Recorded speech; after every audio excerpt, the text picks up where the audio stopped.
Ако не ја посетуваме црквата основана од Давидовиот корен, не можеме да разбереме никаква вистина во Библијата. Наместо тоа, зборовите во Библијата се запечатени со катанец.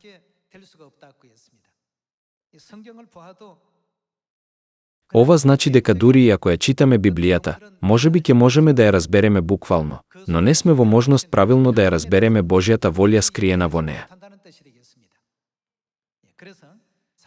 Кога апостол Јован го виде откровението на островот Патмос, тој го опиша на следниот начин: 66 книги од Библијата се целосно запечатени. Кога апостол Јован го виде ова откровение, плачеше многу од тага.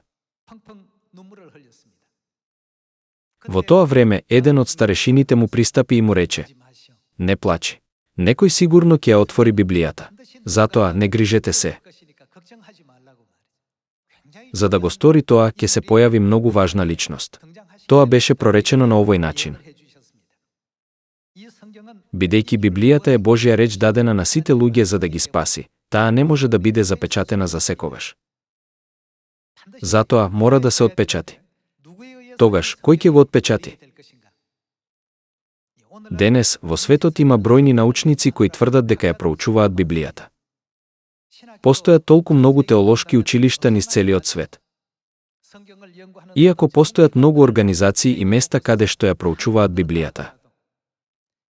Само самиот Бог, кој е автор на Библијата, може да ги скрие или открие нејзините вистински значења, бидејќи таа е од Бога и му припаѓа нему.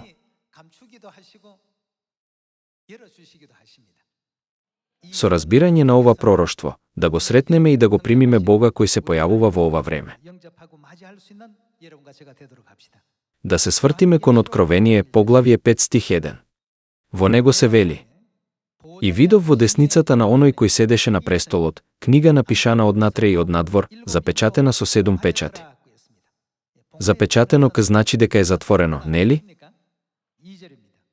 Да продолжиме со стих 2.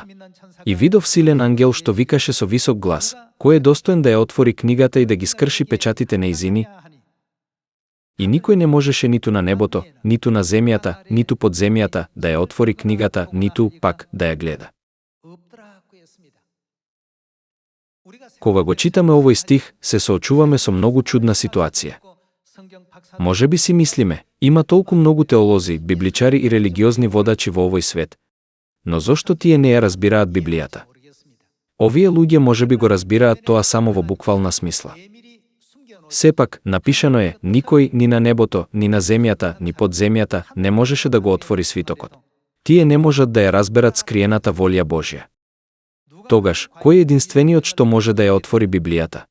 Стих 5 гласи: а еден од старешините ми рече: не плачи. Ете, лавот, кој од јудиното колено, коренот Давидов, победи да ја отвори книгата и да ги скрши нејзините 7 печати. Божјата реч беше запечатена, но Библијата ни кажува дека единствениот што може да ја отвори Божјата реч е коренот Давидов. Затоа мора да го најдеме коренот на Давид во ова време.